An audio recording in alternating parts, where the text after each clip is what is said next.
You are now listening to the Soul and Wonder Podcast, episode 39, A Story of Redemption with Luke Storey. Welcome to the Soul and Wonder Podcast, where the conduits of the body, depths of the mind, and atlas of the soul are explored with devotion. Through cultural exchange, Christopher and Sara and their guests will deliver sacred wisdom from around the globe, uncovering the hidden gems of conscious living and holistic healing, all to empower you on your journey of self-discovery. And now, here are your hosts, Christopher and Sara. Hello, fine folks. Welcome to the Soul and Wonder Podcast. We are your hosts, Sara and Christopher. Awesome to be back as usual. Yes, and we are happy to have Luke Storey on today's show. He's a former Hollywood celebrity fashion stylist with a really incredible story of redemption.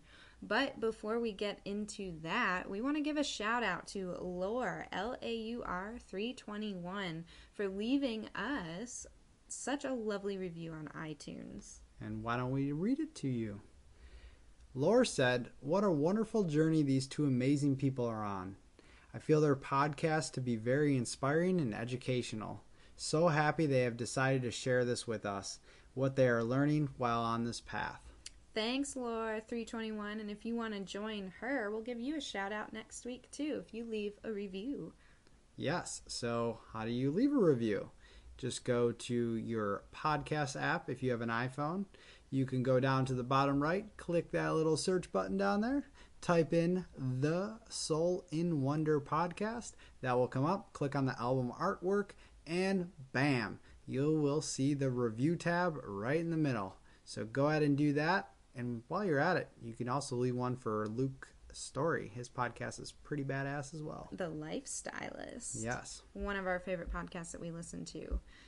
But guys, we have an awesome announcement to make. We have a new program that will be launched in like 2 weeks. Yeah, a little less than 2 weeks. So this is the first and only personal transformation program exclusively for vegans. So all you vegans, we got a program for you, the first ever. It's one-on-one, it's holistic, and we're helping you, the vegan who is feeling lost, stagnant, or isolated, and is ready to uncover your truth to find your purpose so you can finally unleash your personal power, making a difference in this world. So let's be real here.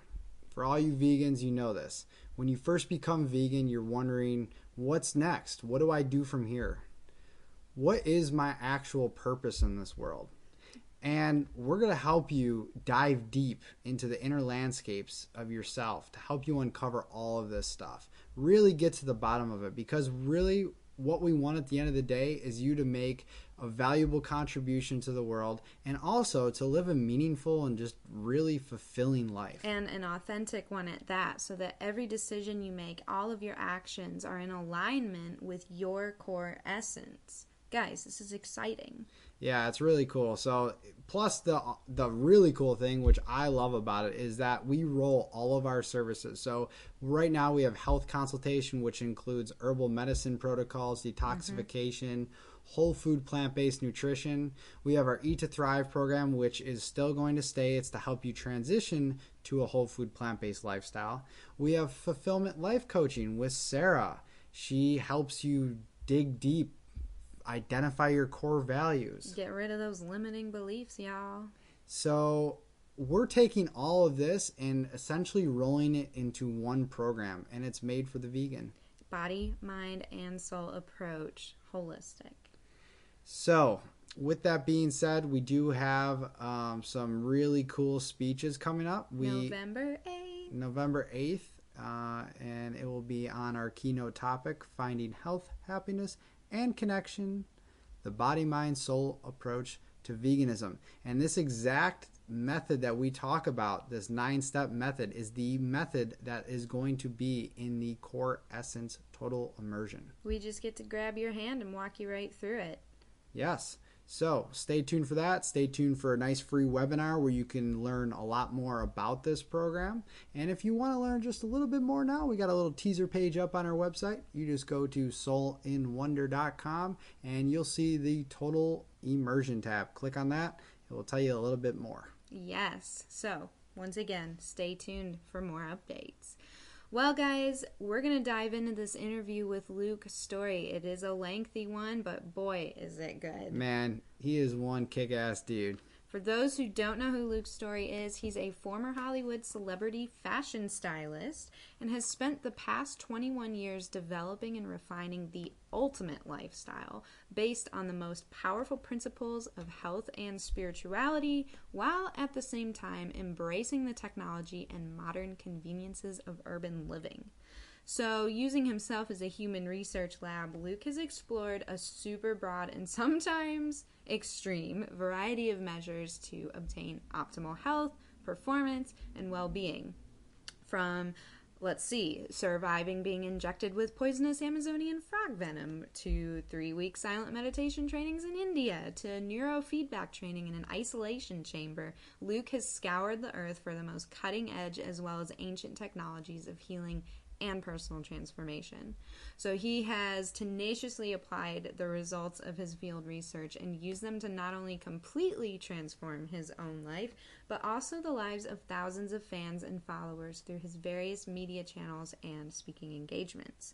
As a transformational coach, public speaker, and entrepreneur, Luke continues to share his strategies for healing and happiness to corporate as well as private clients through his innovative and highly effective lifestyle design coaching system, YouTube channel, and wildly popular podcast we mentioned earlier, the Life Stylist. Also, little tidbit, since 2008, he has served as founder and CEO at School of Style, the nation's most prominent fashion school for stylists. So, Luke has been up to a lot of juicy stuff, and in this interview, it's kind of like a campfire conversation. We just dove into his story of redemption and salvation and listened to his personal path as it developed and unfolded. We got into some pretty personal stuff about us as well in our own journey of consciousness and self-exploration, self-awareness, everything. So we really hope that you enjoyed this conversation as much as we did having it. See you guys on the flip side.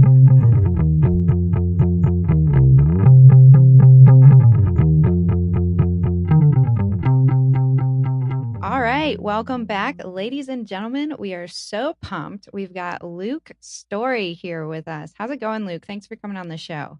It's going great. This is awesome. I have you guys on my giant monitor right now.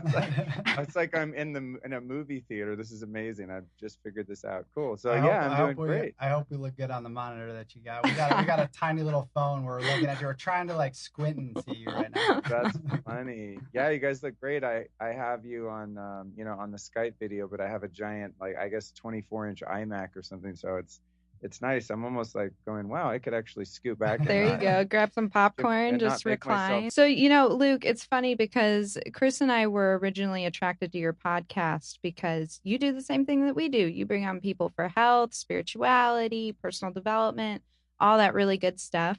And to be completely honest, we didn't really know who you were until we started listening to your podcast. And so as we're listening to your conversations with your guests, who are super awesome, by the way, your story started to unfold bit by bit. And I remember one time we were driving back from Asheville, North Carolina, a long trip downtown.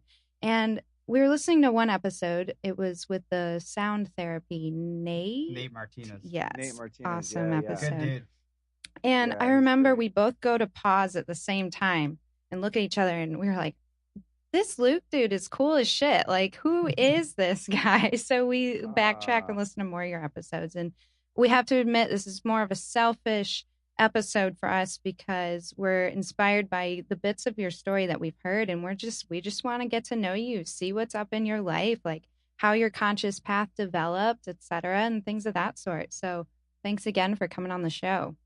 Oh, well, first of all, thanks for listening to my podcast. And yeah, I don't think anyone in our world knew who the hell I was before the podcast came out, because I lived in a totally different universe, like living in Hollywood and working in the entertainment and music and fashion industries. I didn't have any sort of voice or, I don't know, following, or, I was relatively unknown in this industry, but this is the stuff I've always been passionate about. I just never knew that you could actually make a career out of this. So Right. I'm grateful that you guys found me and that you're enjoying the content. And yeah, I do have a pretty interesting story. I think it's a story of redemption, in the most classic sense. So sometimes that does spill out, but I love doing other people's shows because I get to share some of the things that I've experienced in the journey, and I don't get to do that a lot on my show because it's about the guest, and I have to always remind myself of that when I go off on tangents.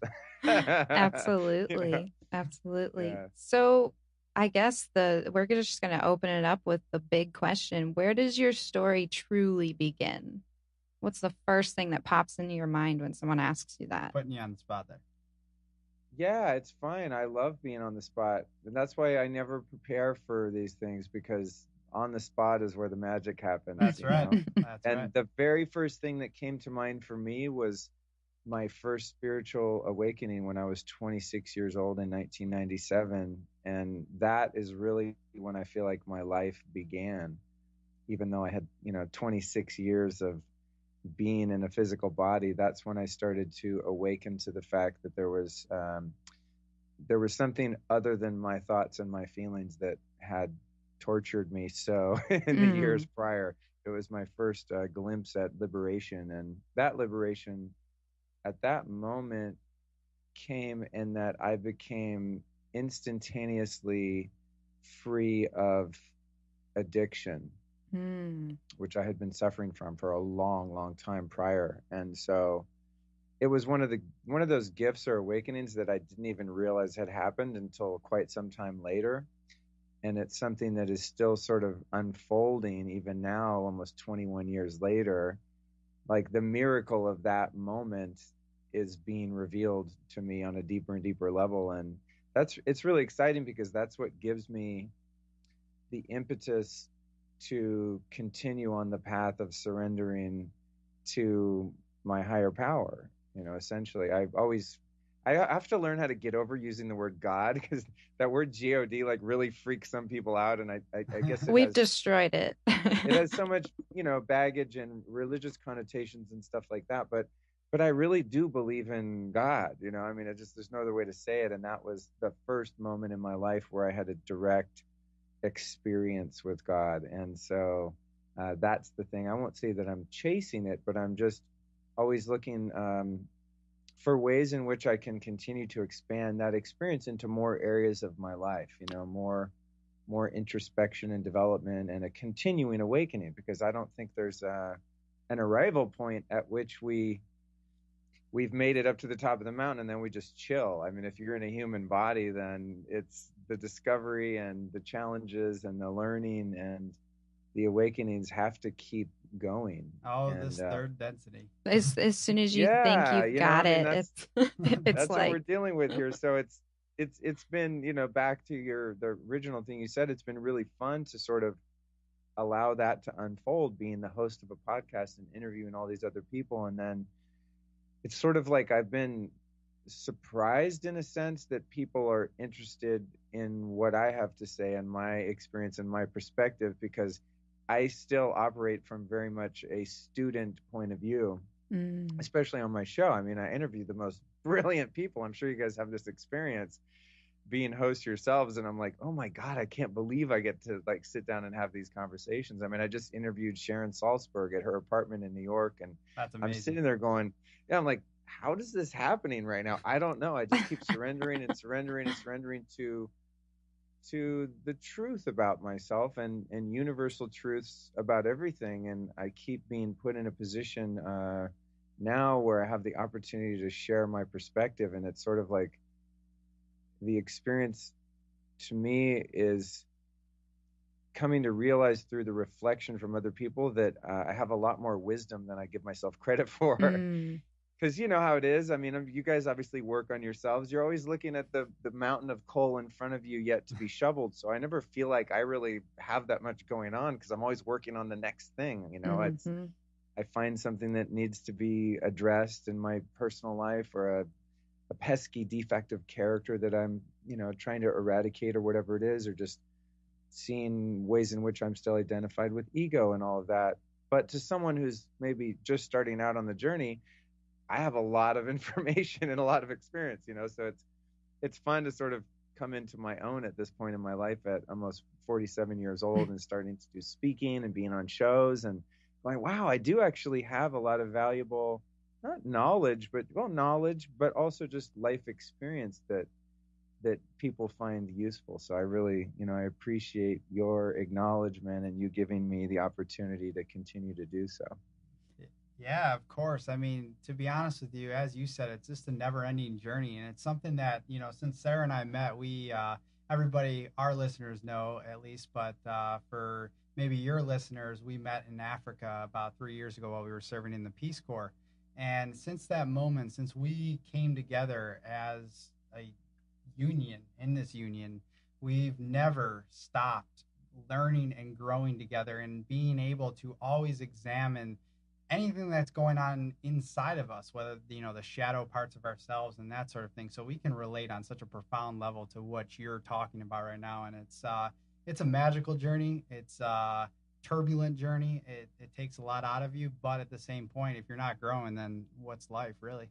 I like how you said it's you feel like you've taken the permanent student role probably for the rest of your life, and other people find your experiences interesting or motivational or inspirational. It's sometimes, I think, when we're living through these experiences, we forget how connected we all really are, and how sharing these profound moments with others elevates that collective consciousness, and we don't view ourselves in the same light that other people see us, because it's literally impossible to see yourself from other observational points of consciousness. You can only have this Yeah. like concept in your mind, but it never really becomes your reality, which is incredibly cool. But I'm curious how, you said you're 26 years old, you had this pivotal moment where you feel like you discovered this God concept that related to you at that time, whichever way you see that word to relate to. And you'd said you came through, drug addiction and things of that sort.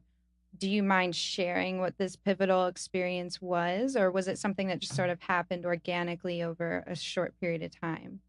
Well, yeah, I mean, it's a really simple story. And when I speak about that profound experience and that awakening, it's not like a white light experience or the accounts that some spiritual teachers or aspirants give of like an enlightening moment where the ego disappeared and they became able to, perceive reality from a different point of view. It was just, mine was very entry level and rudimentary and just very basic, and I'll explain it. But at the same time, as I said, over the course of many years, I've come to see the profound depth of that situation, even though at the time it was somewhat subtle and sort of came to light and unraveled over the course of the first few months when I first got sober. But yeah, really what happened is for as long as I could remember, since I was in elementary school, really, and up through junior high and high school, with the exception of 2 years in which I was sent away to this weird cult boarding school, and I was sober for 2 years from 14 to 16. But for a few years prior to that, and from 16 years old to 26 years old, I literally lived as a slave. I mean, when I look back on how I spent my days, I was 100% all the time controlled by substances. It's the weirdest thing to think about, the level of liberation and freedom that I experience on so many levels now. But my soul was addicted, my body was addicted, my mind was addicted.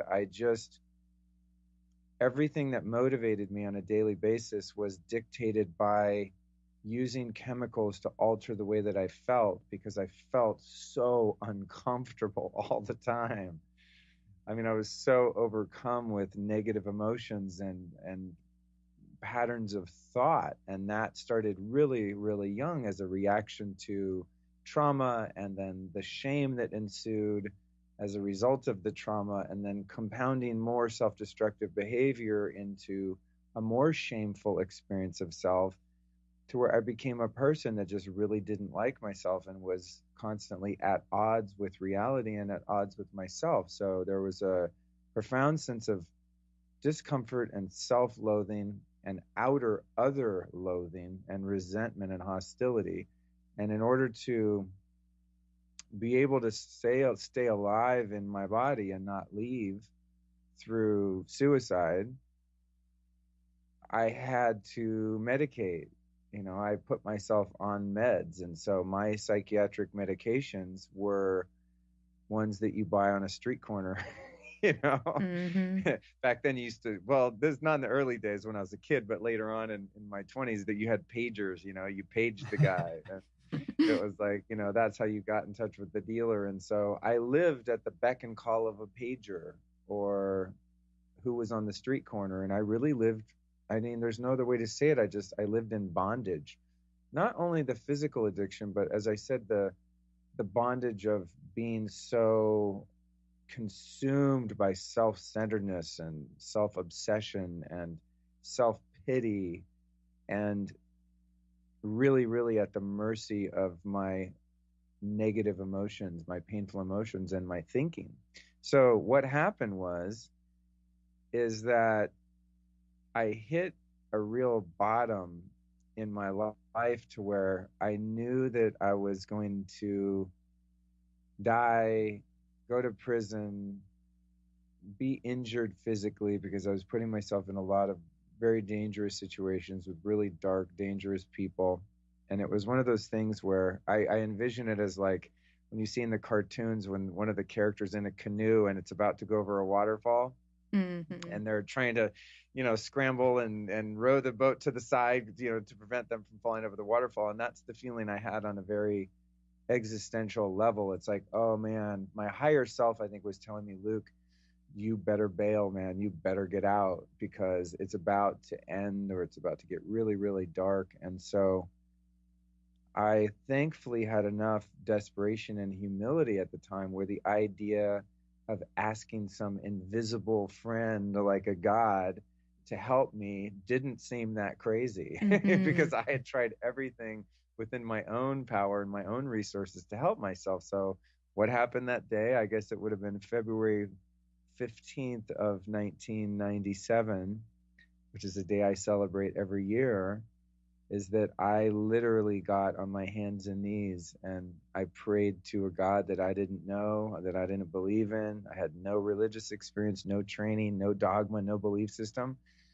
I just said, I have no other choice but to ask this thing, whatever it is, to help me. And so I prayed in a very traditional sense. And I think my prayer probably said something to the degree that of, God, would you please, please save me and relieve me of this obsession. I want to live. I want to have a shot at having a life. And from that moment, which I'm sure happened, you know, I was so unconscious waking up that day that I don't remember exactly how long this went on. But from that moment, from that first day until this moment now, almost 21 years later, we're now in October. And this will be 21 years coming in February that event happened. From that moment until now, I never, ever, ever once have had to be concerned in any way whatsoever with the idea of drinking or doing drugs or anything like that. It's like, yeah, it was very profound. Probably not so profound to someone who's never been really in the throes of addiction and really been under the grip of it, under control of it. I think from a objective point of view, people kind of relate to that because they're like, they can imagine what that feels like. But it's like, if you've never lived as a slave, you've never been in bondage and had someone come take the handcuffs off, you know, it's difficult to understand how profound that is, where now I go wherever I want. I live as a free man. I never have to worry about, oh, I might, you know, take a drink or someone offers me drugs or something, it's not like I even think about it. It's not even part of my universe. I'm totally in a different orbit from that world. I would never ever consider going back on that gift, and so that was beautiful. But here's the here's the thing, and anyone that's ever been relieved in a spiritual sense from any sort of compulsion or addiction, I think will tell you that that was just the tip of the iceberg, because then what happens is you're like, oh cool, wow, there's this God thing, this shit is real, this is incredible. But then it's like, okay, now how do I use that same relationship and that same process of surrender to deal with anger and guilt and fear and anxiety and resentment and selfishness and dishonesty and phoniness and self-loathing and self-deception. It's like, God, there's the work for the rest of your life. So that was just like a profound gift, but at the same time, that was just sort of the key to opening the door. And then you open the door and it's like, oh shit, that was, there's really, yeah, it's like, oh, wow. Okay. So we've gotten rid of the symptom. It's almost like, you have a cold and you get rid of the runny nose, but like you still have to deal with the immune system, and so now I'm fortifying my spiritual immune system so that if a relationship ends or someone gets sick or someone dies or my car gets dented or I get pulled over or pay more taxes than I feel I should be paying, or the printing of my flyers didn't arrive and I'm about to take a trip where I go promote my podcast, all these things continue to happen. But because I'm going deeper into that process of surrender, I tend to not get too vexed by day-to-day life. And the value in that is it's not just that I have more inner freedom, but it guarantees me the freedom from ever having to go back to those self-destructive means of dealing with discomfort. So like the idea of me having a bad day and then having to go to the bar and have a bunch of cocktails to deal with my bad day, like that's just so not an idea that makes any sense. It has no appeal to me, and I know on a deep level that it would never work. Absolutely. And in closing, back to something that you said earlier, is that it's very difficult to see ourselves objectively and to see the progress that we've made and really to value ourselves. But in the same way, it's also very difficult to see the ways in which we're still deluding ourselves. So that's part of the work too, is like, and I guess that's to say, if you say, what's your one goal in life, it would be to achieve higher degree of humility. It's to really own the higher self and to operate from that and to really acknowledge my skills and my talents and my gifts and to celebrate them and share them without any shame, but also to know, like, all right, you slept in too late today, you got to work on that. Or you like, for me, what I'm working on right now is my language. I swear a lot, and a lot of people aren't comfortable with that. And so it's a really difficult habit for me to break. I quit heroin, right? It's a full-blown heroin addict, but I'm having a much more, well, I would say a more difficult time, but at this stage in my development, it's just as hard for me to stop swearing. And it's not that I'm not trying to be more, it's not a moral thing. It's just, I care about other people, and a lot of people get triggered by certain words. I don't understand it because to me, words are just words. It's about the intention behind them. So if I drop F-bomb in the middle of a conversation like this, I don't see the harm in it, but to some people that word might have meaning, or their brain could be programmed to have an emotional reaction to that word. And so I want to be, if I can, respectful of that. So in all of that, I guess I could summarize and say I've had many, many profound spiritual awakenings and experiences like that. But still, it's just, at the end of the day, it's about the day-to-day stuff. It's like, okay, cool. Let me look at the progress I've made. Now, what is there that I can get better at today? And that keeps life interesting, because then it's fun because you get to track your progress, and you have hopefully people around you that will reflect some of that progress, which I do now. People like you, they're like, hey, you're cool. We want to hear what you have to say. But then I also have my spiritual teacher, Jeff Kober, who was on my show the other day, and I call him and I'm like, all right, I'm really tripping. Here's what's going on. And he'll show me things about myself that I really don't necessarily want to hear or want to look at. He'll show me ways in which I'm totally delusional and in ego or in mind. And I still have my blind spots. And that's where that outside perspective, I think, is so important, whether it be a therapist or spiritual counselor, sponsor, mentor, whatever it is. Or a husband. Yeah. Or You know, if you have the if you have the nonviolent communication piece down where you can have your partner reflect that to you, it's amazing. I mean, that what a gift to be able to have that. I'm not in a relationship right now, but that's a quality that I would love to have, is to have honest dialogue and feedback from a partner, because no one knows you as well as the person that you sleep with every night. You Absolutely. know, like, that's the person that knows your shit. You know, it's like, there's no fooling someone you've been with for a couple of years. They know everything about you, hopefully. Well, and even if he didn't know my shit, he's my mirror. Exactly. I can't get away from him. So I see myself in him every single day. So anything that I see as a flaw, which I don't believe necessarily to give it that term, I recognize as something within myself that needs to be dug up and that's beautiful. on. That's so true. So, That's so true. you're so right. I mean, having someone to be able to, whether it's vocally in a safe space, say like, hey, maybe you should check this out about yourself, which we do. We do quite often, and the open lines of communication are there, which is just, I mean, honestly, I've never had this before, and it's just it's a pretty incredible experience to have, that's for sure.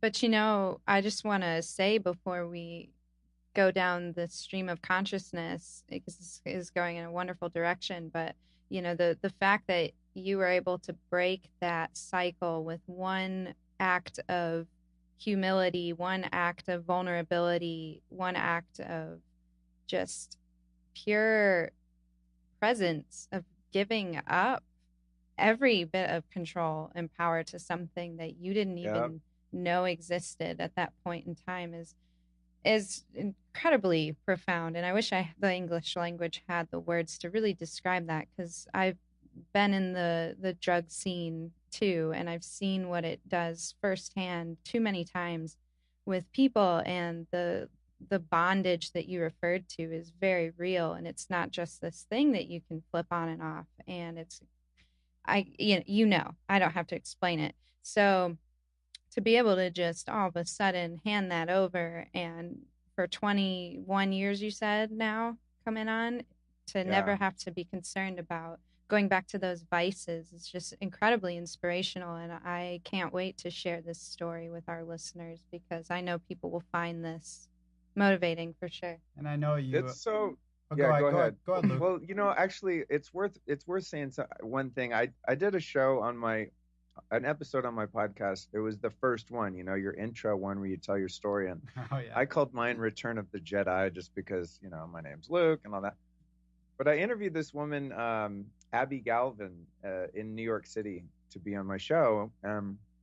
When I went in and met her, I said, hey, I got this podcast. Here's the link, blah, blah, blah. I'd love for you to be on. She was like, cool. So I came back the next day, and she had listened to that episode, and she went, wow, God, you have such a great story.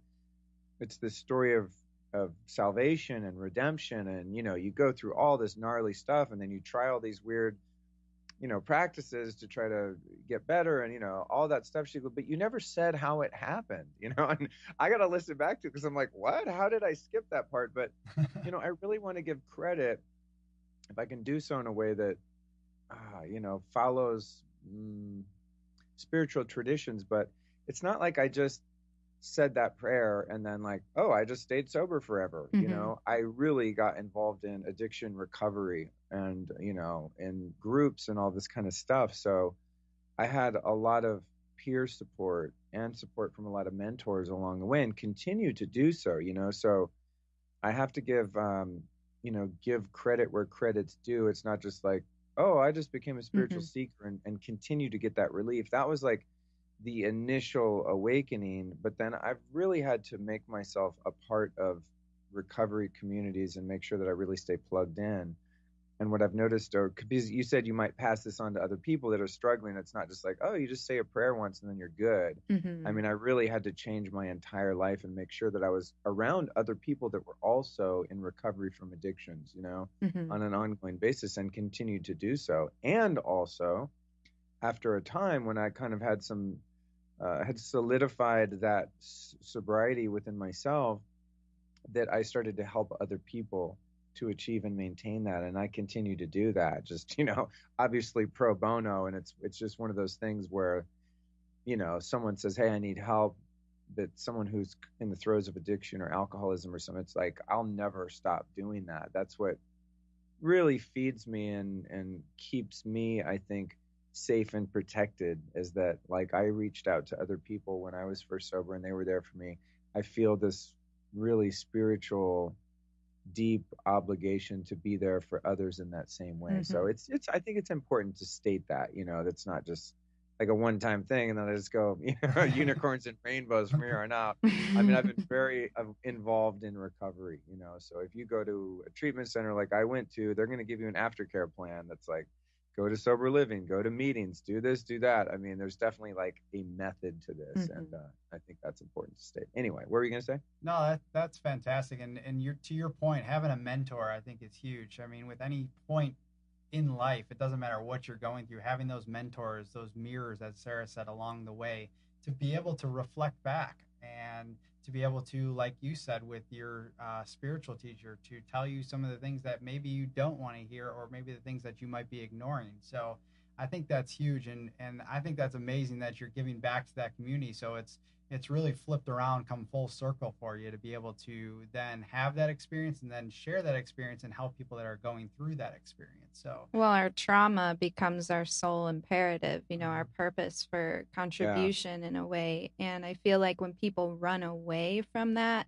trauma becoming, something they can flip to use as their purpose, that's when it swallows them whole. That's when you find yourself feeling so defeated, or victimized, so to speak. But when you can, it's paradoxically, you give up your power to something unknown just to unleash your power as well. It's like it's this weird circle. And when you embrace it, it's like peeling back the layers of an onion. You just go deeper and deeper. I can relate profoundly because I had this same exact moment while I was in a relationship with a heroin addict where I fell down to my knees and prayed to a God I'd never prayed to before and said, I can't do this. What do I do? What do I do from here? How do I do this for me? Because it had been about him the whole time. So at that point, it was me giving away my power, but also unleashing my power and recognizing that I have that ability to finally give up and be okay with giving up sometimes, because sometimes things just have to shift.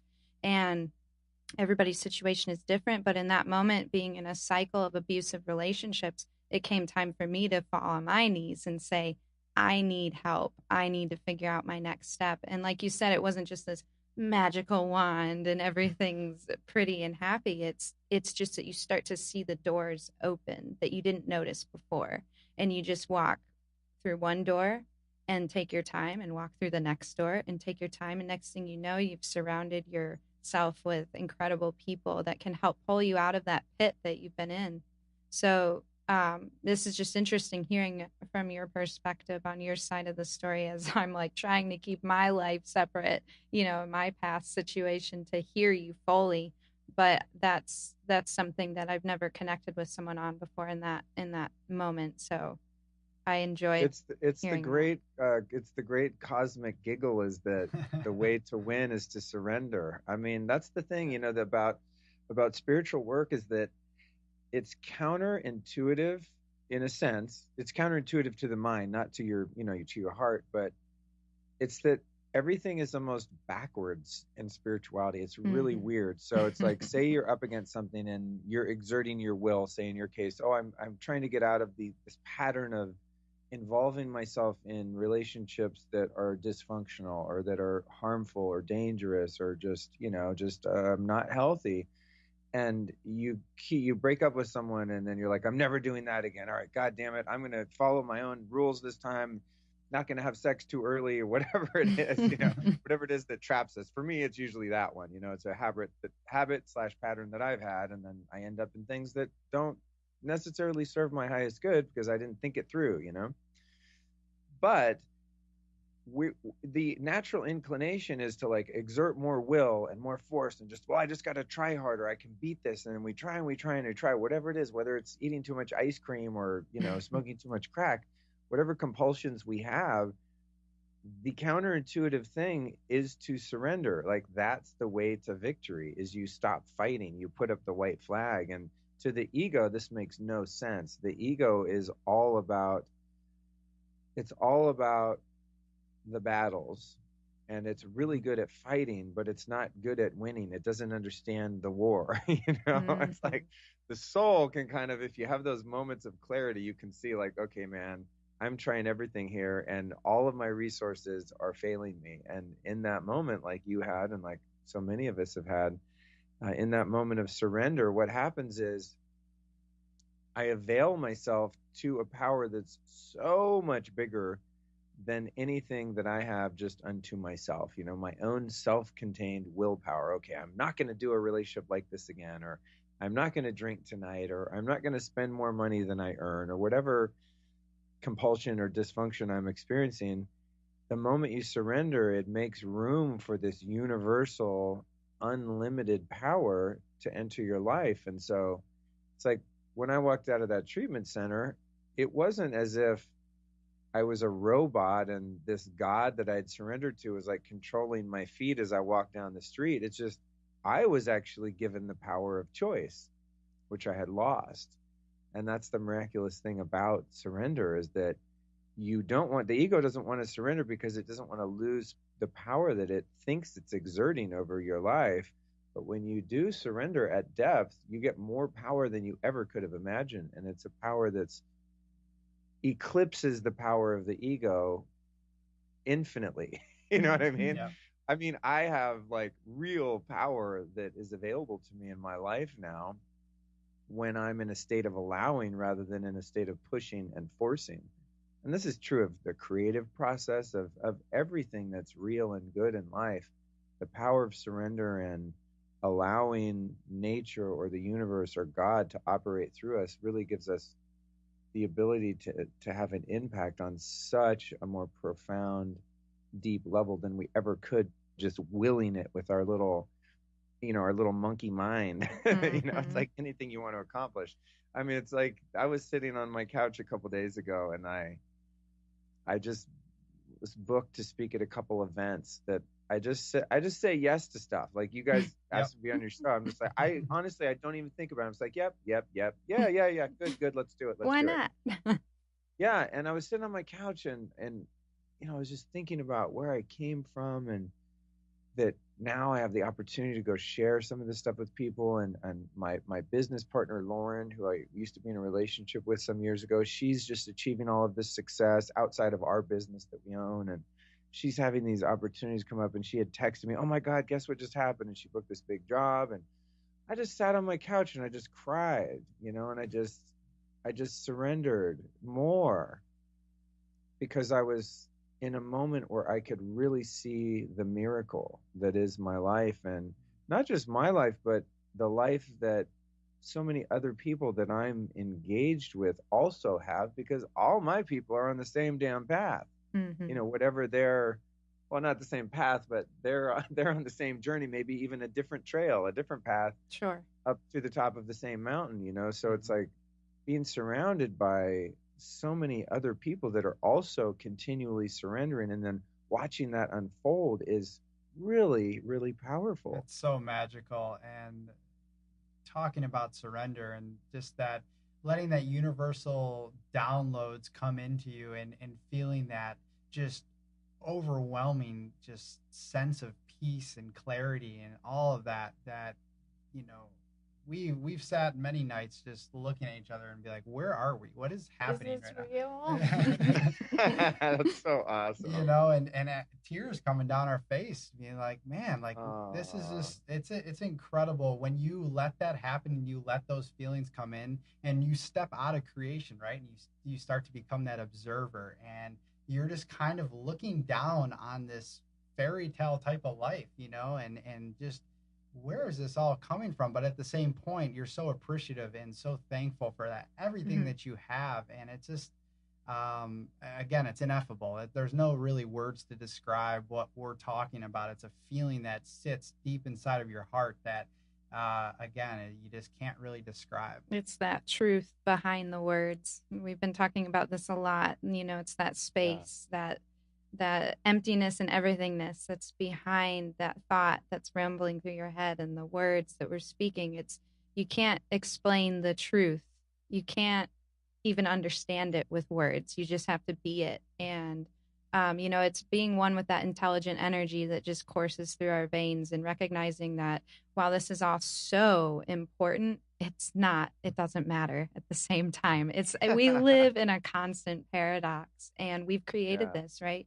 And I don't know, it's going along with surrender, going along with humility, going along with just doing the dirty work within yourself. It aligns you with the paths of the people that have impactful stories and that have those moments to share. And I can't even, believe, just looking back at our lives years ago, how different, how everything is just it's a past life that you have these faint memories of, but at the same point, it's like I feel like this was a whole nother lifetime that I was living. Absolutely. And so, hearing stories like yours, I can only imagine, your moment where you broke down in tears because you're like, what is this? How this is all just unfolded.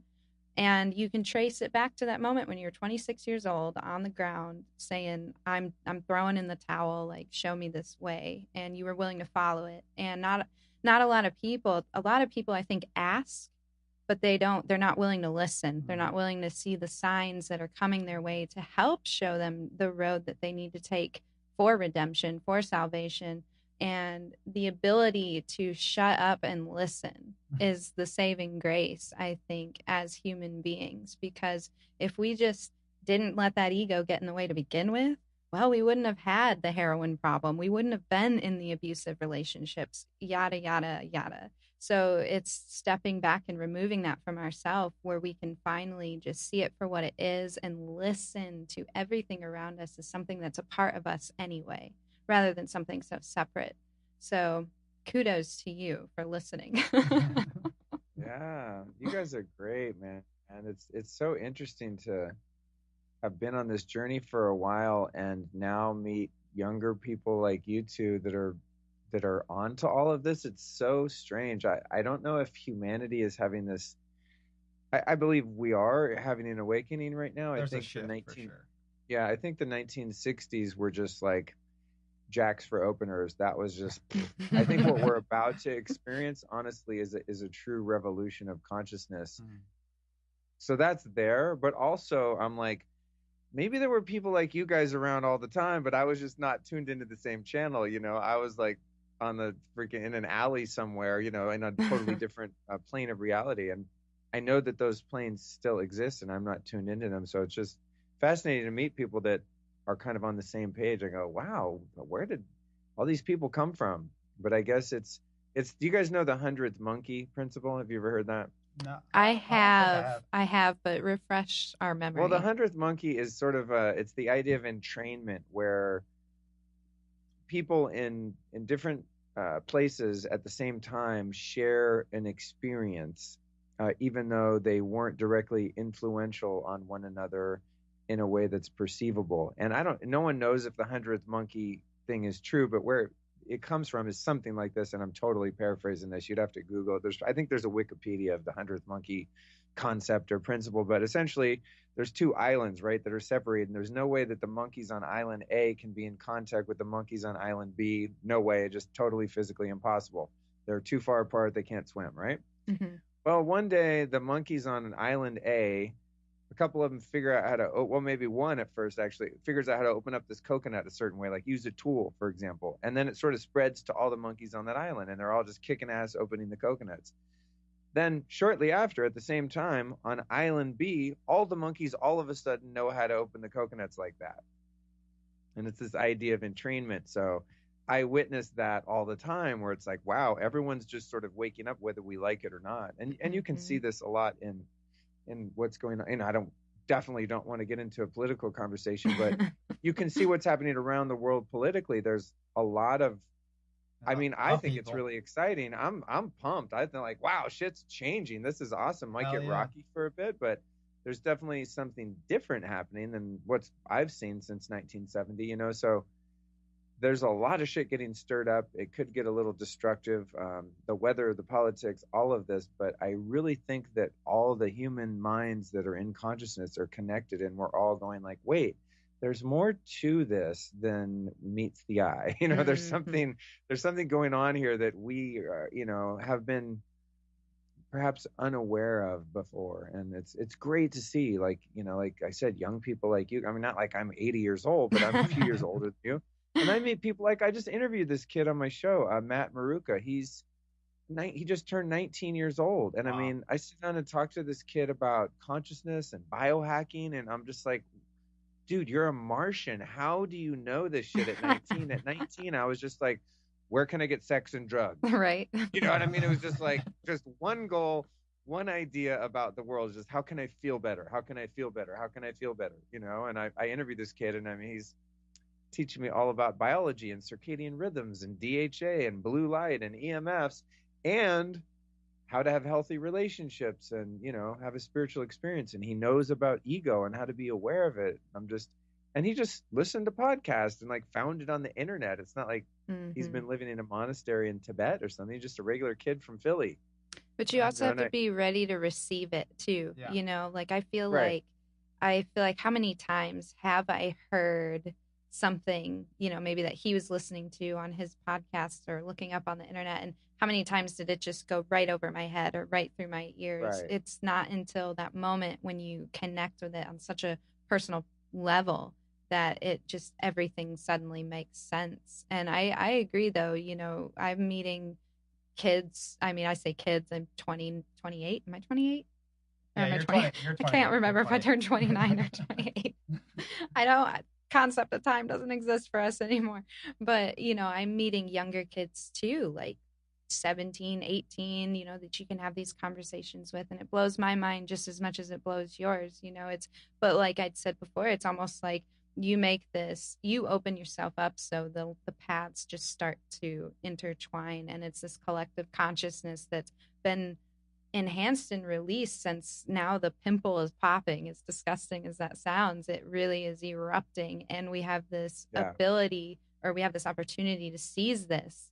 And to also be able to realize that we can use our co-creative consciousness to benefit humanity and to benefit ourselves and to be able to grow as human beings together instead of separate and divided. And of course, as chaos happens and shit gets stirred up here, you know, we're going to see division, we're going to see separation, but we're also going to see balance, we're going to see harmony, we're going to see all the opposite effects happening as well. And to what you were saying, humanity is coming together, people are waking up, and we can throw you some books that would definitely spark this conversation a little bit deeper than we're getting into right now. But, you know, we're all about this and feel you on this for sure. Do you guys find where you live? You're in North Carolina, right? Near Charlotte? Is that what you said? Yeah, we're in temporarily. Charlotte. We travel a lot. We've been around the world and travel. We like to move around and see different places, be a part of different cultures. But yeah, right now we're in Charlotte. And have you found that you guys in Charlotte can find like-minded people? Is there a community there for weirdos like us? You know, like how I just included you guys in being a weirdo. Oh, trust me. But you know what I'm saying. Yeah. We're weird. You don't even know. I'm sure you're even weirder I've been than Charlotte, and I wasn't there for that long, and I didn't find like a yoga studio or something.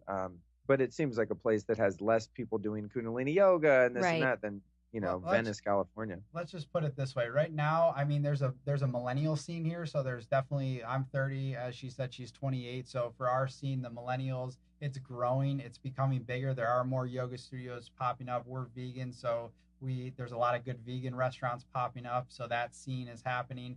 But to be honest with you, you know, Sara and I work our asses off. So we stay inside and work a lot and just really work towards, building this. building our business and everything. But the people we have met, we have connected, but it just hasn't been on that extremely deep level. To be honest with you, we don't really like surface level conversation anymore. When we go out, we want to get into it. We want to ask you about everything. Shout out to Cord and Patience for their next level shit. They're awesome. Yeah, we just met a couple recently that we've really just become really close with very quickly, and that is refreshing when you have that and have that connection, because we have each other every day. We talk about all this shit all the time. I mean, it's literally never ending. But when you can talk to somebody else like yourself or our friends that we just met, it's really nice. It's pretty awesome. But there's a town out there that I went to some years ago called Boone. Yeah, we were just there. Have you guys ever been up there? Yeah. Grandfather Mountain. Yep. Yeah, that was a cool town. I enjoyed that. There's like little health food stores, and it was just a couple of healthy restaurants, some hippies, creeks, hiking. It was kind of a pretty earthy spot for that part of the country. I found that there was like a community of like-minded people there that I vibed with. The hiking is incredible here. I mean, the outdoors, all the stuff. I mean, you go out to Asheville. Have you been to Asheville yet? No, I haven't. Oh man, that's definitely a really, really cool town. A lot of healthy restaurants, a lot of that type of living that we're talking about. But it's the hot spot for progressive living. It's definitely getting a little overcrowded though. Way overcrowded, But I mean, you're on the West Coast, right? I'm in Hollywood, California. So you've got a plethora of subcultures surrounding you, I'm sure. Yeah. I mean, that's, honestly, that's why I still live in the city. Sometimes I'm like, God, I got to get out of here. Like, go to a town like Boone, North Carolina. I'm like, oh my God, I need to come and live in the woods, and then, I don't know, I get back here and like all my stuff is here, the yoga classes, the health food store. There's a million sound baths and spiritual groups and, all my friends, the community. I mean, like, within a 2-mile radius, there's 5 organic restaurants, and it's just like my lifestyle's here. But it's also, I really love to get out of the city and into the country. So I'm at a place in life now. I'm like, I'm putting it out there to the universe that if I could detach myself from some of the conveniences and that really strong community here, I wouldn't mind being somewhere a little more remote. At least some of the time. It's actually really nice, being in the place of isolation where you can actually hear yourself, just. His village in Africa was the quietest place I'd ever been, and I think he could say the same. And really, the stars look like you've just spilled a bag of glitter on a black piece of paper, and there's no sound, and it's just. I mean, it's stillness to the point where there's no words to describe that, but to be able to go within and to be able to write, to be able to read, to be able to reflect on your whole entire life up until that point. I mean, that was a huge turning point for myself and obviously her as well. But you've traveled quite extensively, haven't you, and dove into a lot of experiments with consciousness expansion yourself, huh? Sure, yeah. Yeah, I have. It's been a while since I've traveled internationally. I think the last trip I took was a couple years back to Thailand and Cambodia. Nice. I spent a lot of time.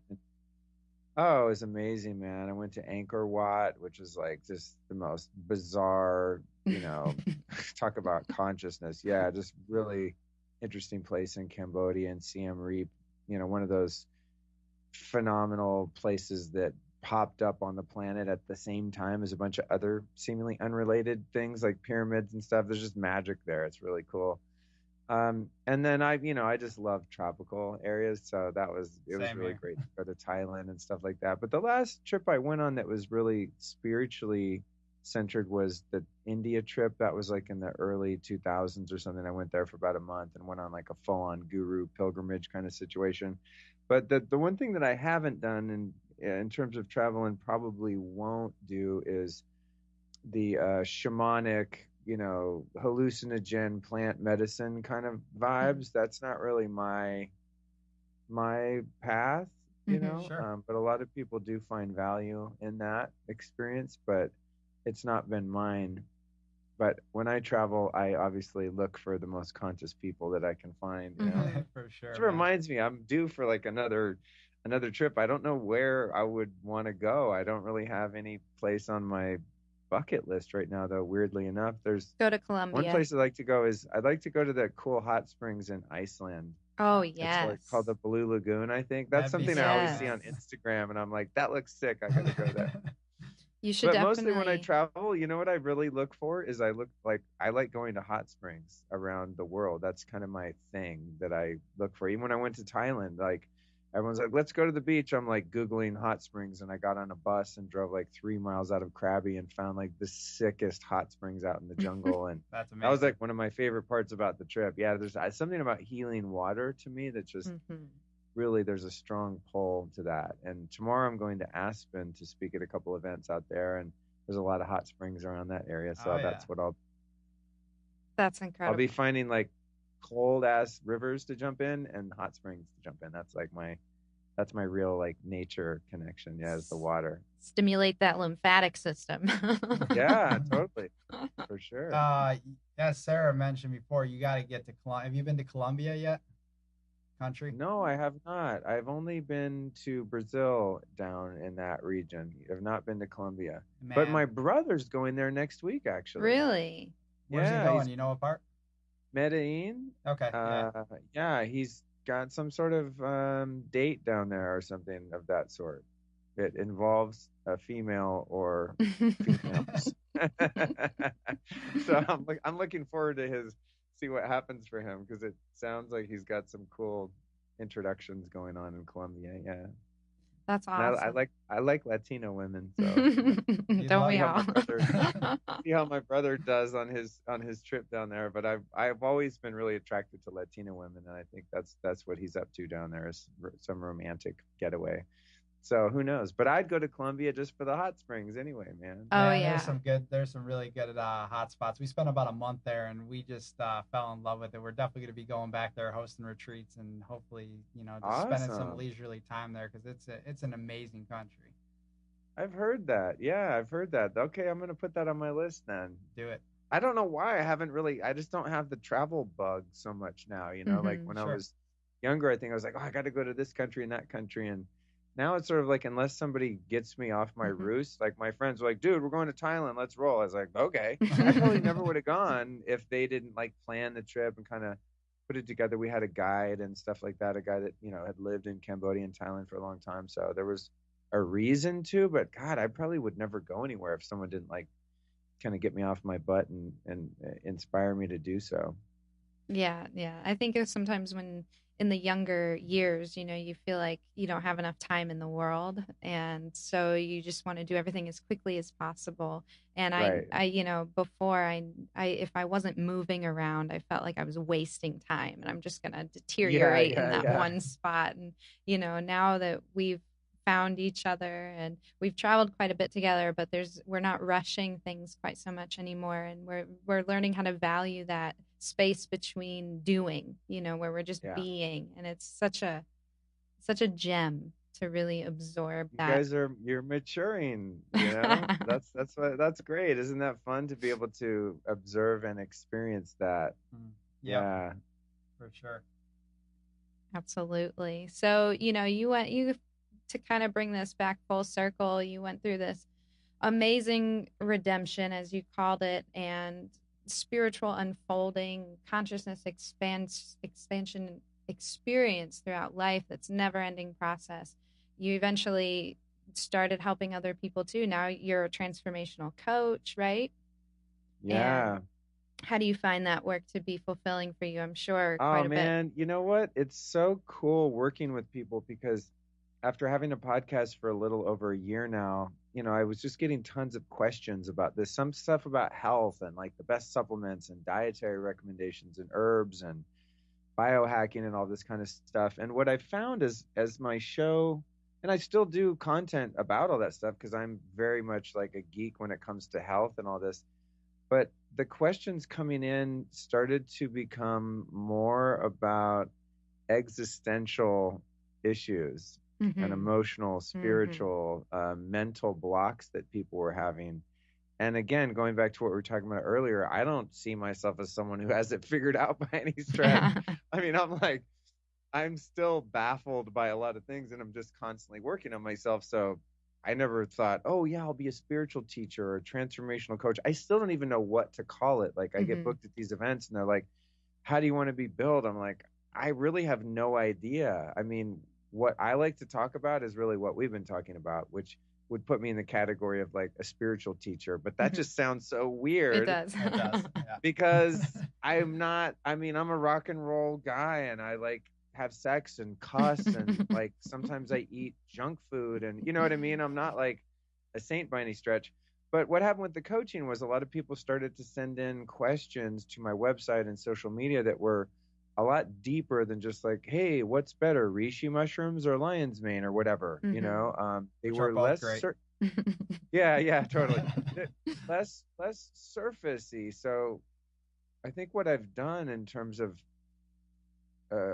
accidentally marketing my services or myself is I sort of reel people in with the Trojan horse of all the health stuff and all the shit that's like the low-hanging fruit, lifestyle practices, getting rid of blue light, EMF mitigation, eating a clean diet, or whatever that looks like to someone. All of that stuff is like, no, that's cool. That's like entry level stuff. You got to have your biology working, but the real work is like, let's get into the subconscious where those blocks are happening. So now I find that people, especially after doing shows like yours, that they're like, oh, there's more to this guy than just like zany biohacking tricks and things like that, that there's, that I have more to offer. So it's been really fulfilling now that I have a more clearly defined program. I was working with people just doing one-off calls like Skype coaching and even in-person coaching for people in LA. And I have a real knack for seeing where someone's stuck and giving them the right tools to get unstuck. But I find that it's almost just like a quick fix Band-Aid thing to just do one-offs with people. And so I actually took that off my website and I'm like, now people really have to fill out quite an extensive application. And then I get those emails and I look through the application. And if I feel like they're serious and I honestly feel like I can truly help them and not just take their money, then I'll call them and do like a 15-minute free Skype. And we'll get on Skype and I'll really, I know it sounds corny, but I'll really feel out their energy and see if there's congruency there. If I really think I can do something, and then I'll do another call that's also, if that passes my requirements, then I'll do another free call for like an hour and then really dive into what's going on with them. And if they make it past that, then I'm like, all right, now let's do 3 months. And so that's what I'm doing now is like a 90-day program. And some people want help with like launching a podcast and career stuff or, you know, doing the things that I do or things that I have experience with in terms of being an entrepreneur and just productivity. And some people want that. Some people want the health stuff. They want to lose weight, sex drive, whatever. Some people want guidance with relationships, which is hilarious because I feel like that's you know, an area that I'm still very much working on and not currently in one right now as a testament to that fact. But what I find is really, man, people want liberation. They want freedom. They want to have an experience with God, but they don't want to join a religion. And if they are part of a religion, they want a deeper, more personal experience of it. And they want autonomy within their particular belief system or their family's belief system. They want to have their own interpretation and experience of it. So I'm finding so much fulfillment in my program now because it's very hands-on and I only take on a couple people because honestly I wish I could take on 25 people a month. I'd be a zillionaire, but I really only do like 5 clients at a time because we do weekly calls and monthly calls of various lengths, and then we communicate on Voxer, which is like a walkie-talkie app. So I really am very close with my clients, and the reason we do Voxer is because I don't want my phone like getting blown up with text and missing messages and stuff. And also you can't just talk on the phone with someone every day because you know, I'm trying to run 2 businesses and stuff. But on Voxer is cool. It's really great for coaching because you can text or you can just leave instantaneous like walkie-talkie messages. So one of my clients right now, well, I'll get a message in the morning. He's like, dude, I'm doing great today. Thanks for the recommendation on that meditation that you told me to learn, or, you know, this exercise or whatever. Or I'll get a message. He's like, dude, yesterday was great. I'm really struggling today. I'm going to a dark place, man. I'm falling down the hole. Like, I need help. And then I'll answer him back and give him some nuggets, or I'll just be like, oh shit, I need to rearrange things and we need to jump on a call right now. Mm-hmm. And then we'll do his weekly call like today instead of on Friday because it's urgent. So I'm getting a lot of satisfaction out of that because like I can really move the needle when I screen people right and only take on people that I truly believe I can help. Yeah. There's another guy that just applied, and I did a call with him, and he just wants to like dump his problems on me and just bitch about stuff. And you're not the therapist. Yeah, I'm not that guy. You know, you could pay a therapist to do that, and then which has value. I mean, I believe Absolutely. in like emoting negative toxic emotions. You got to get that shit out. You go see a shaman, you know, you go see a therapist, but that's not me. I'm like, my clients, they talk a little bit and then I talk a lot. Like I can feel and see, I just can, with the right person when we're a good match. I can really see and feel where they're stuck, and I know exactly what they need to do to get unstuck. And I'd only take people on that are serious and will listen to the stuff that I tell them. And I can tell that in the first 2 calls. And if they're not teachable and open and they really don't want to change, they just want someone to be a sounding board for their ego, then I'm just like, I'm not the guy. And I'll recommend another route for them, which usually is like therapy or something like that. Sure. So to answer your question, yeah, I finally, like, I think at least at this stage in my, you know, brand or whatever you want to call what I do, I found a nice sweet spot that's really fun right now. However, I already know it's not sustainable. It's not scalable. And as I become busier, I can't be like on Voxer with 5 clients a day. I mean, just like, it's already becoming challenging to do that. But because I love it so much, I'm going to do it for as long as I can. And then, I don't know, I guess after that, it becomes like an online program or something where you can reach more people, you know, because it's like, I don't know. I've actually interviewed a couple of my guests about this that are transformational coaches, teachers, etc. And I'm like, how do you reconcile, you know, helping people with spirituality and charging a bunch of money for it, you know, because there seems to be a conflict there, which I've had to get over in my mind. And, you know, they say things like, well, Luke, you've been working on yourself for 21 years, every day, all day long. Does that not have value? And someone comes along, they've been doing it for 6 months. They should pay your ass because you put in the work, you know? But I think another great way to do it is one of my guests, Lacey Phillips, who has a site called Free and Native. She's a manifestation advisor, I think she calls it, you know, and she has just amazingly powerful intuition and empathy. I mean, I sat with her and interviewed her, and the whole time I'm interviewing her, I'm like, I'm taking coaching with her. I don't care what she calls it.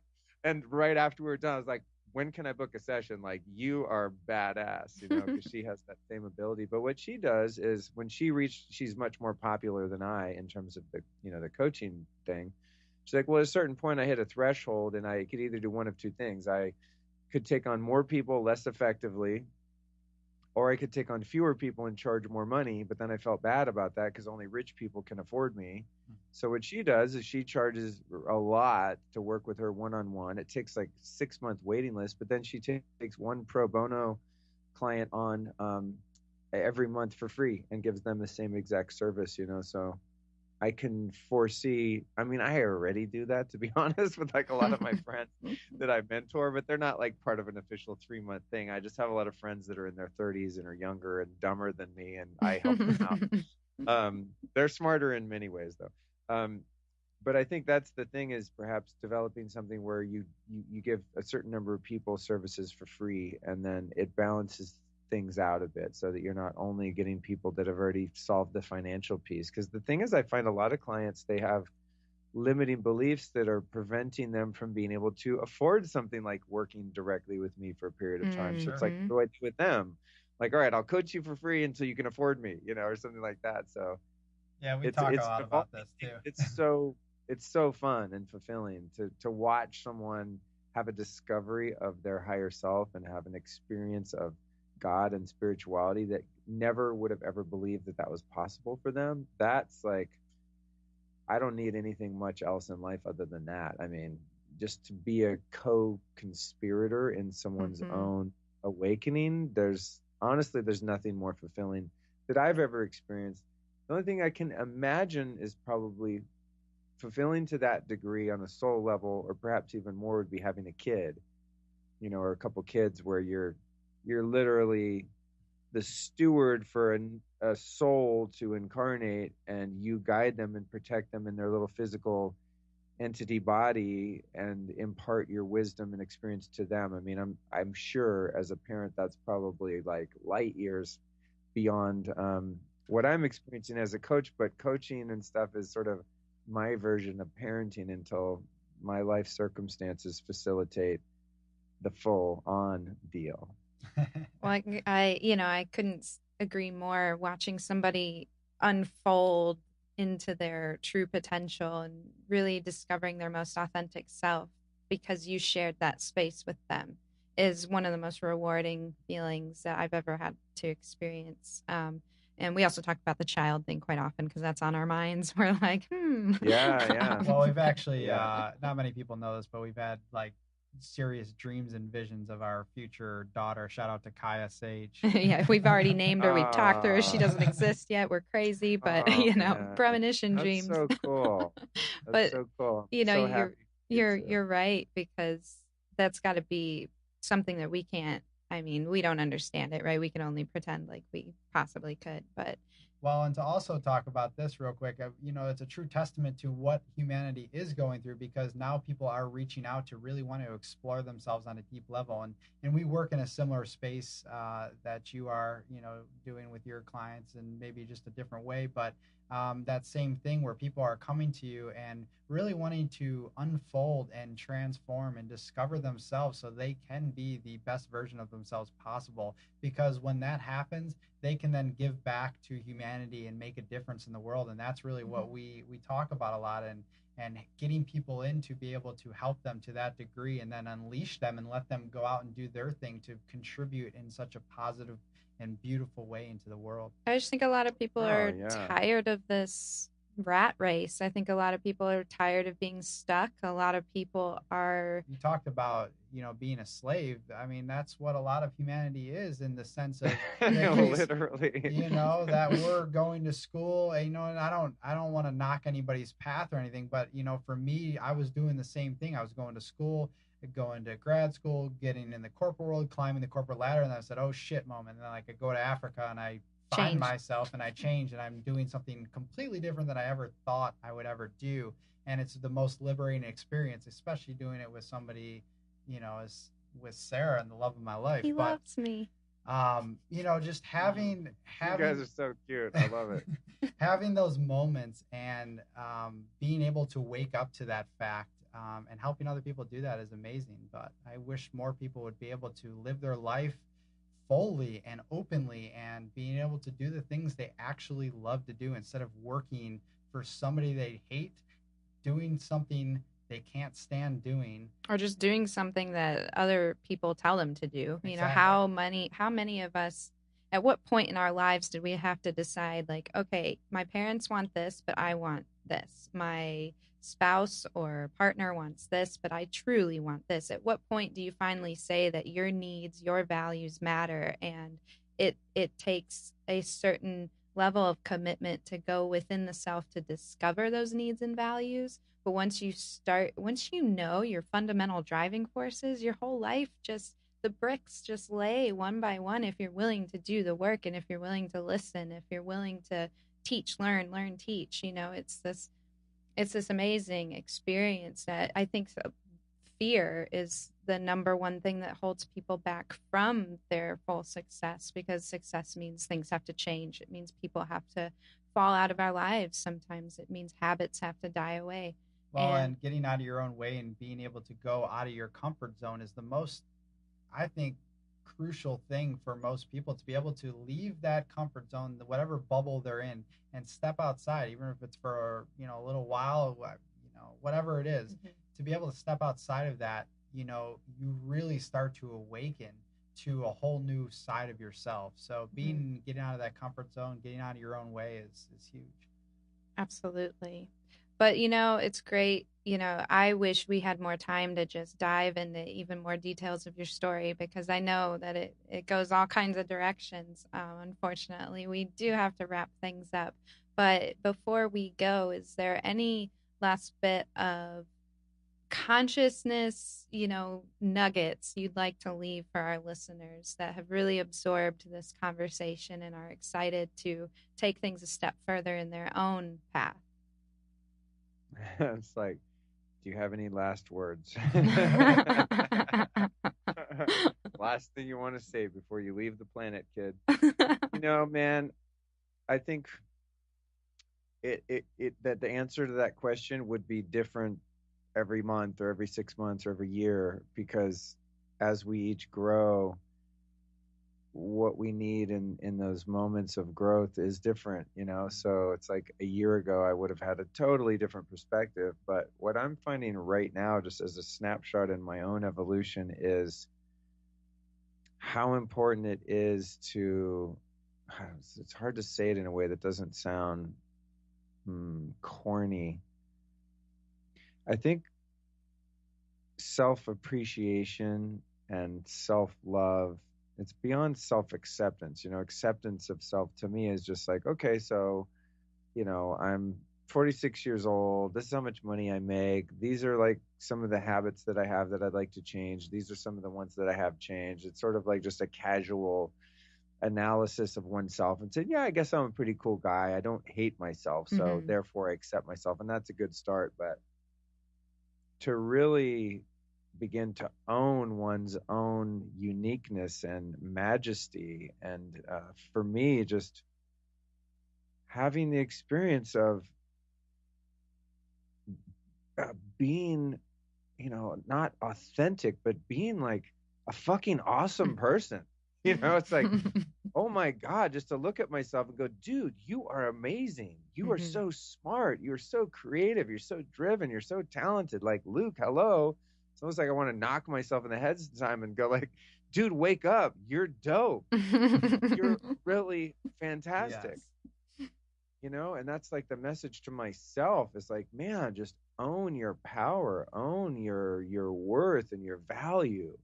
And that's something that's taken me a long time to even begin to scratch the surface of, because I've had to work through so much of the ideas that are counter to that, all of the shame and self-loathing and feeling less than and all of that stuff. But in facing the, all of those shadows, it sort of revealed what's underneath all those shadows, which is really me. And what's so awesome, and I'm sure you guys have this experience too, or I would assume, is in having my podcast and getting to explore all these ideas with so many fascinating people, and then have the world reflect back to me.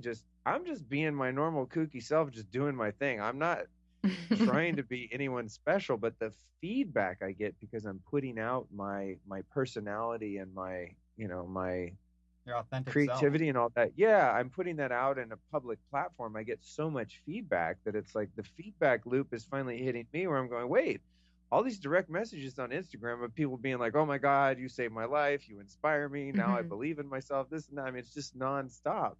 That now I'm sort of like the last one to know. And it's like, oh shit, I guess I've been this way the whole time. I never allowed myself, or was never had the capacity to acknowledge that and identify the qualities that I do have, the good stuff, because there was never enough people around reflecting it back. And so it took like putting myself out there in a fearless, authentic, unabashed way to really be accepted by other people. And that's helping me with that self-love, So I would say, as a recommendation, is like, if you think you're giving, 8% of your true self to the world, out of a possible 10, give 15 and you're probably still only giving a 5. Right. It's like, be bigger than you ever thought you could get away with. Be more yourself, be more open, more vulnerable, like get hurt, get destroyed, get wrecked. Everything that you're afraid of, do it right now. Yeah. Do it 10 times harder and scarier than you think you can. Whatever your equivalent of jumping out of an airplane. I'm never going to jump out of an airplane, by the way. That's not the kind of fear that I'm talking about. But whatever your terrifying equivalent of that is, getting up and doing public speaking or whatever it is, I would advise to just like literally walk through the fire, because what's on the other side of that fire is tough feet, man.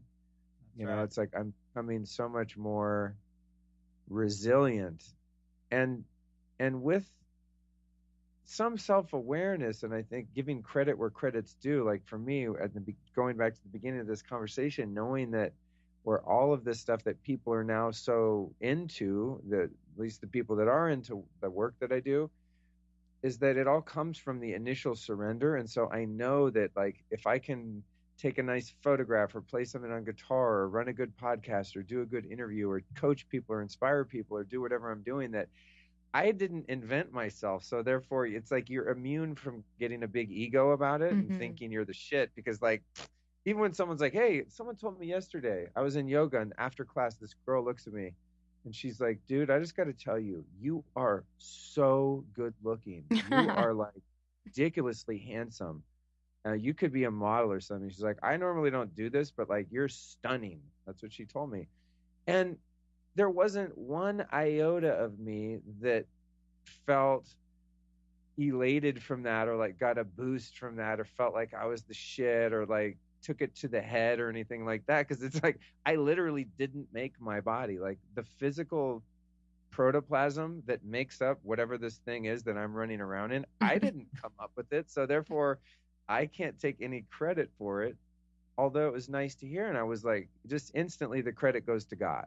You know, I was like, well, you know, I said, that's a really sweet thing of you to say. God, that's a vulnerable thing to do, you know, to just go up to someone and give them such a compliment like that. And so that's nice, but it really doesn't matter to me because I didn't do it. And even if you know, gave a really great TED talk and it got 40 million views and all these great comments and stuff, it's like, yeah, but you didn't even give yourself the brain that made you be able to give that talk. In other words, like, all glory goes to God in the end, you know. But there is something to be said for recognizing the glory within ourselves as an expression of God and not denying that through some sort of false humility, because that is also ego. If that woman would have said that to me, I was like, oh no, I mean, don't you see my nose is kind of crooked and I have these dark circles and my hairline's receding and I have kind of a gut, even though I'm supposed to be like this health guy. And I could find all of the reasons why what she said wasn't true, but I didn't do that. I just went, yeah, thanks. That's cool. I appreciate it. That's awesome. Because to her, what she said was true. Yeah, my shell, my meat suit is like symmetrical, I guess. I mean, what is handsome or attractive? It's like, well, nothing's too crooked and you know, whatever. It's so silly. It's meaningless. But knowing that any gifts you have weren't created by you, I think helps you to appreciate them and acknowledge them and accept them without the danger of the ego co-opting that stuff and having you become pathologically narcissistic.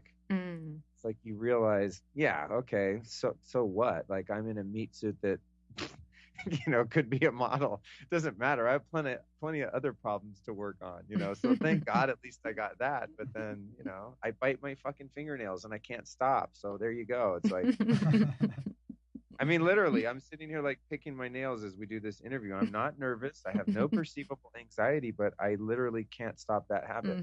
The only way I know how to stop biting my fingernails is by starting to smoke cigarettes, which I did for a lifetime, you know. And so I look at that and I go, well, I could either smoke or bite my nails. One of those two habits has always been in play. And I think, well, biting my nails is gross, but it's a little less gross than smoking cigarettes. And less detrimental. Yeah. A little less detrimental. So that's like a really long-winded answer to a very simple question. And in summary, I will just say, love yourself without reservation. Just love yourself until you're just drowning in your own self-love and be bigger than you ever imagine you could possibly be, and ignore all haters and all people that are in so much pain that they want to put you back down in your place, because you don't have a place. Your place is more expansive than you could ever possibly imagine. And that's what I'm Very well that said. Literally are no limits. The only limits are those of ego, you know, that tell us to stay small and invisible so we don't get hurt. I love it. Yeah. I love Great. it. I love it. you know what, Luke? I get excited when you ask me meaningful questions like that. Good. That's I have your. this little voice that's like, Luke, okay, shut up now. It's supposed to be the end of the story. And it's like, yeah, I can't But do you it. know what? It's that moment of transparency that you were talking about before.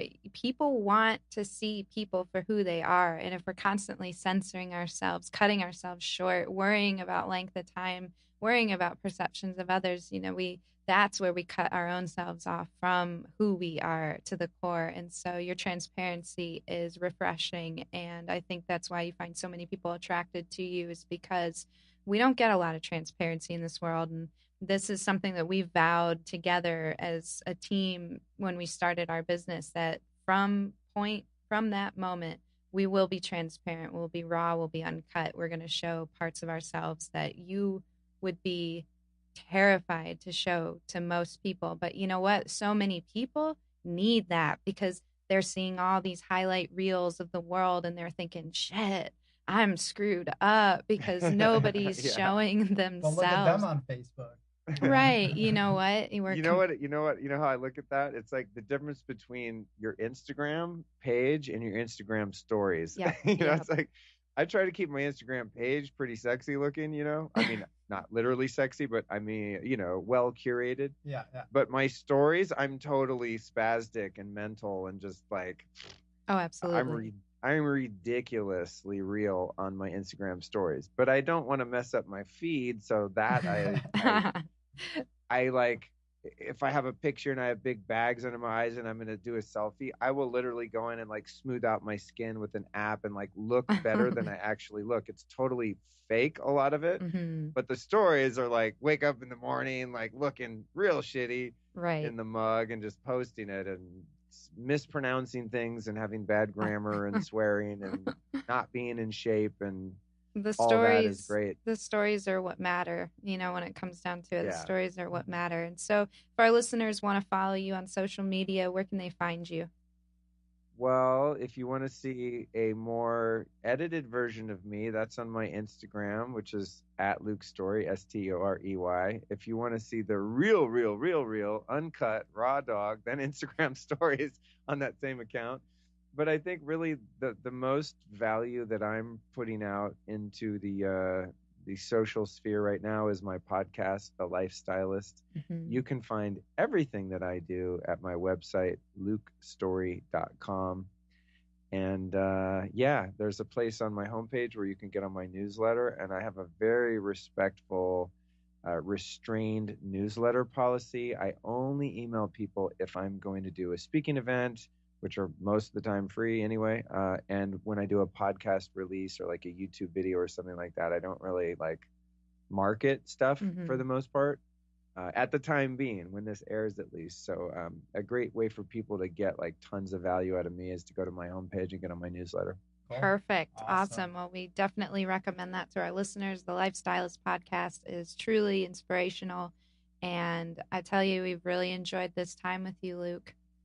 You too. Yeah, man. We hopefully we'll maybe dive into part 2 with the biohacking, some Kundalini yoga, because we're deeply into Kundalini. We didn't on the physical realm, there's a lot there too. I mean, this stuff, I'm passionate about that, but the stuff we talked about, you guys, absolutely. is just this is where I get like tears in my eyes and my heart opens, and it's just like, oh man, I'm just so full of gratitude. But I'm also, you could see behind me in the video, I've got my infrared sauna here. I mean, I'm like a full health fanatic, like biohacker to the nth degree. So be happy to talk about any of that stuff too, because I have gotten to the root of a lot of stuff on the physical plane too, which is part of the deal, because you can't have a beat down, meat suit housing your soul, or your soul's not able to express itself. So the reason that like I have the energy that I do to put out as much content and I think hopefully value to the world is because I'm on so many goddamn supplements and practices and the Kundalini and breath work and ice baths and all the crazy stuff that I do. I'm able to really bring it because my biology and mitochondria, frankly, can keep up with me. It's Absolutely. so important. Yeah. So you hear that, listeners? Stay tuned for part 2 somewhere in the future, because we got to dive into it. We got to. Anytime. So, yeah, that's great. Cool, man. Thank you so much for coming on the show, Luke.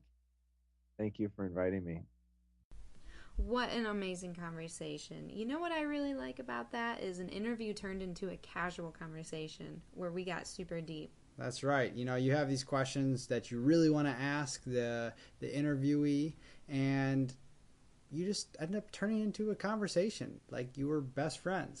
Absolutely. That connection is what we thrive off of. It is. We really enjoyed it, and we hope you did too.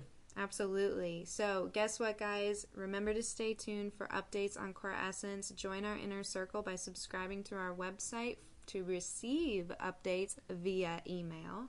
And until next time, we will catch you later. Yeah, and if you're on Charlotte, come out November 8th. WeWork. It's adjacent to the Westin downtown. We'll be speaking, as we said, on our keynote topic, finding health, happiness, and connection, the body, mind, soul approach to veganism. Check you guys later. Bye-bye.